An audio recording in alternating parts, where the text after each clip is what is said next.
merci d'être avec nous sur ACN, Artiste Congo Nouveau. Vous êtes avec Mo Prézo en ce dimanche 8 février 2015 et à un mois de la journée internationale de la femme qui se tiendra le 8 mars prochain. Je vous ai préparé un sujet spécial autour de la femme, Mukento Mwasi. Il est donc important de souligner que la place et le rôle de la femme négro-africaine dans son milieu naturel ont été démolis par les Occidentaux, dont la principale préoccupation était de pérenniser l'impérialisme socio-culturel. Or, la tâche de la femme en Afrique est un devoir spontanément consenti.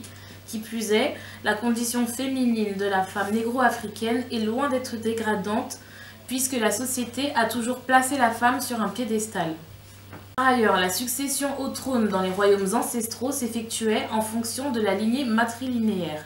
À partir de là, comprenez qu'au-delà des tâches ménagères, la femme est appelée à concevoir la vie, éduquer non seulement des enfants mais aussi une nation, dont les premières humanités sont incontestablement soumises à la gouvernance et à la prévenance maternelle.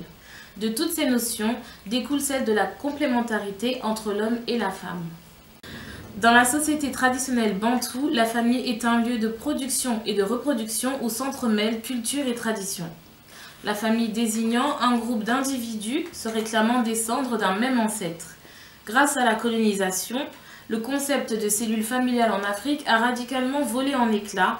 Au royaume du Congo-Diane-Totela, les fonctions traditionnelles pouvaient être classifiées de la manière suivante: nourricière de la famille, procréatrice, éducatrice de la progéniture et ménagère. Les femmes se chargent donc seules des activités agricoles, à l'exception de l'abattage des arbres et du défrichage. Au royaume Congo, la femme était occupée 5 à 10 heures par jour. Elle retournait le sol, sélectionnait les semences et les mettait en terre, nettoyait les champs et s'occupait des récoltes sur lesquelles reposait la survie de la famille. De ce fait, la cuisine était donc le sanctuaire de la femme bantoue. Dit-on que la femme est le ventre de l'homme. En outre, la phase la plus importante au cours de la vie sur Terre pour un individu est de loin la tendre enfance, au cours de laquelle le caractère de l'individu est forgé, modelé par la mère, qui a le privilège du contact psycho-affectif premier avec l'enfant.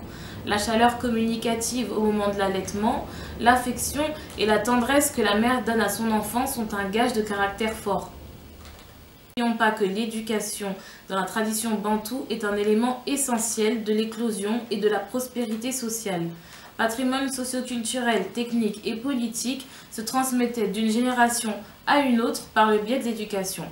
Éduquer l'enfant, c'était donc lui inculquer les valeurs traditionnelles, panafricaine, et c'est à la femme que revenait la plus grande part de cette éducation. Au final, développement du sens des responsabilités, de l'intellect et de la morale. La femme en tant que chef de famille. Si dans les foyers à deux, c'est l'homme qui occupe le rôle du chef de famille, force est de constater que bien des familles n'ont que des femmes comme parents et donc comme chefs. Les motifs de pareille situation sont variés, allant du veuvage au divorce, des valeurs totalement étrangères dans les traditions bantoues. Par corollaire, la femme panafricaine moderne veille sur la sécurité, l'ordre, l'alimentation, l'éclosion sociale, dans tous les aspects du bien-être de son entourage direct.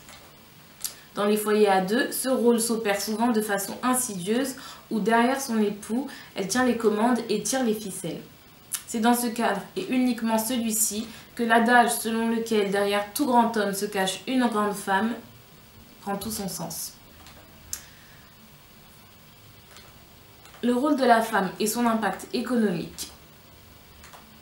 Sur le plan économique, toutes les fonctions susmentionnées prouvent de manière tangible qu'inéluctablement, la femme impacte fortement et a un véritable rôle d'impulsion économique lié à ses fonctions de productrice. Mais la mode d'aujourd'hui traduira ces revenus par le mot argent.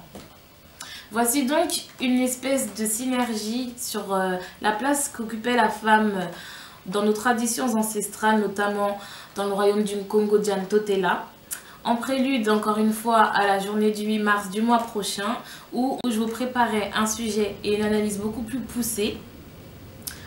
En attendant, merci de nous avoir suivis.